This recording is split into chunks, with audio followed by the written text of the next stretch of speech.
Hello everyone, Civ Extraordinaire here, and today I thought I would take the opportunity to briefly go over the Civilization 6 December patch notes and the update that follows with them. I believe the update,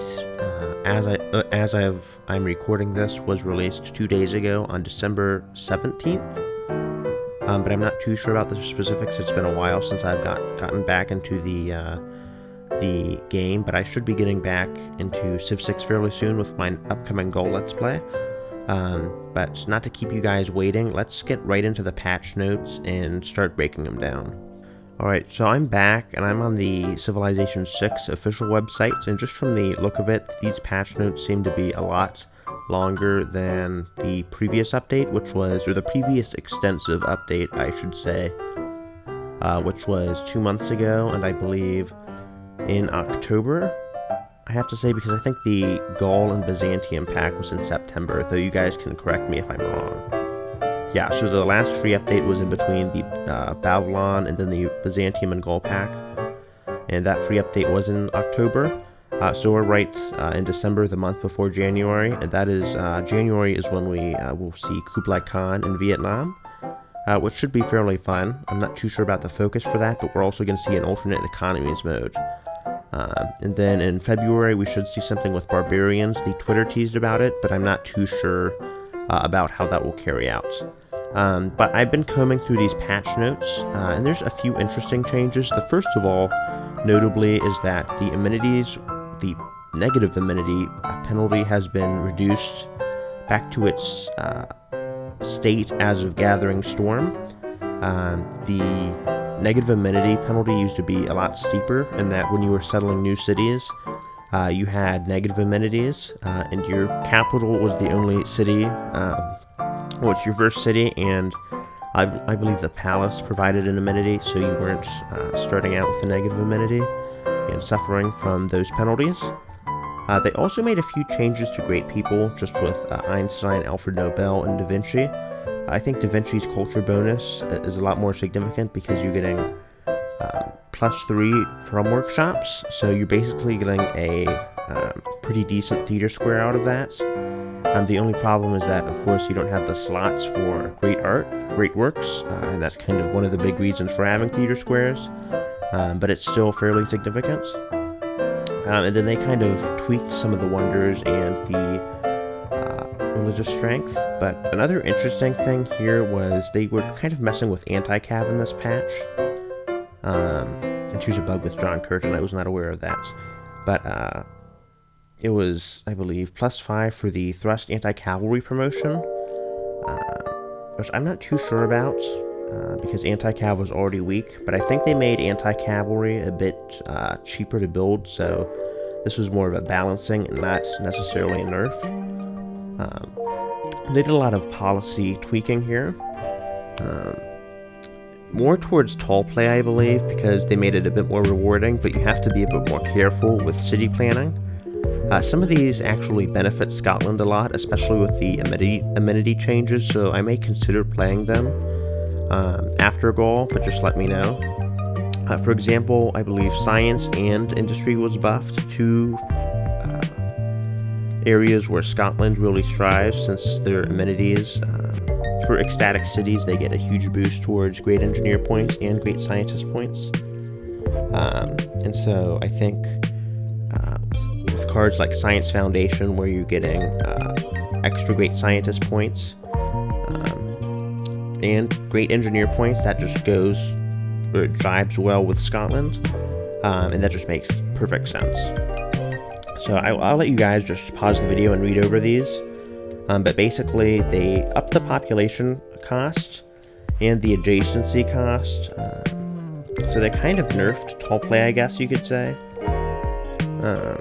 but they also kind of boosted neighborhoods, so I'm not too sure the direction they're trying to take tall play in, but it's okay with me. The city-state picker was kind of one of the big focuses of this patch, it seems.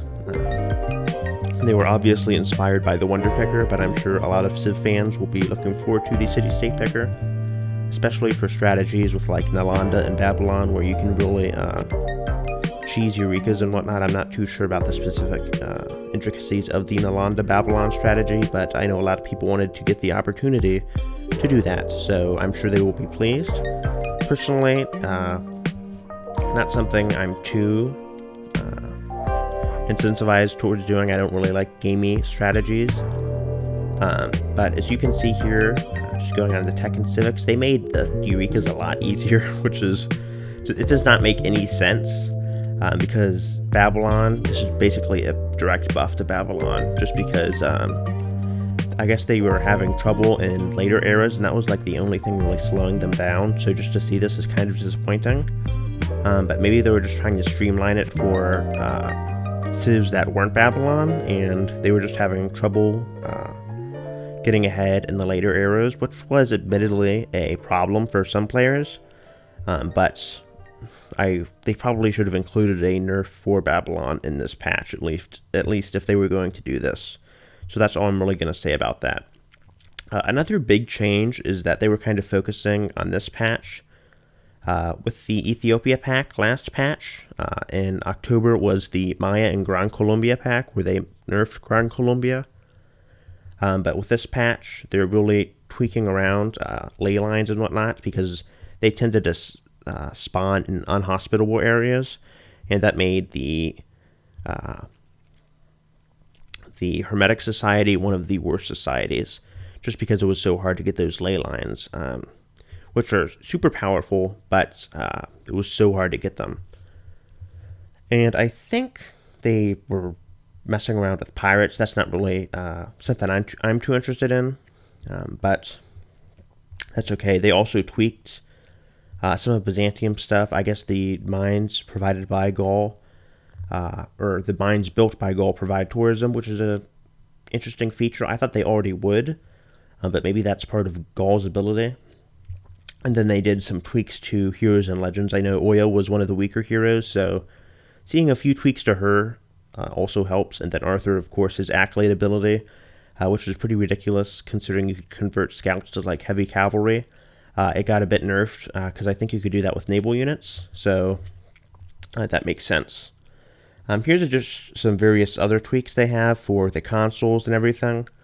They were just fixing a ton of bugs, which is great to see, because some of the recent patches have been fairly buggy, just in my experience. And then, of course, they keep adding more AI features, which is very welcome. But I think I might try to pursue a game with the Hermetic Societies, just seeing some of the recent changes, possibly in my Gaul gameplay. I'm not too sure. The Gaul tend to like focusing on city planning, so that may be a counterintuitive to the Hermetic Society, since the ley lines are fairly random. But just to see that here is great. So again, just wanted to make a short, quick update on the new December patch. I will probably be playing very soon once the new City Lights update releases, and you should expect some more humankind content from me in the future. But I just felt it was necessary to get this out for you guys, for those of my subscribers who are curious about the new updates. And just a quick rundown from me and some of my opinions on the matter. But I should have some more content out consistently. I was a bit busy because I was attending my brother's concert today, so I couldn't exactly get a video out. But thank you all for watching. Hit the like button and subscribe for more content. Hit the notification bell. And please stay safe. So this has been Civ Extraordinaire, and I hope to see you guys later. All right, love you guys. Peace.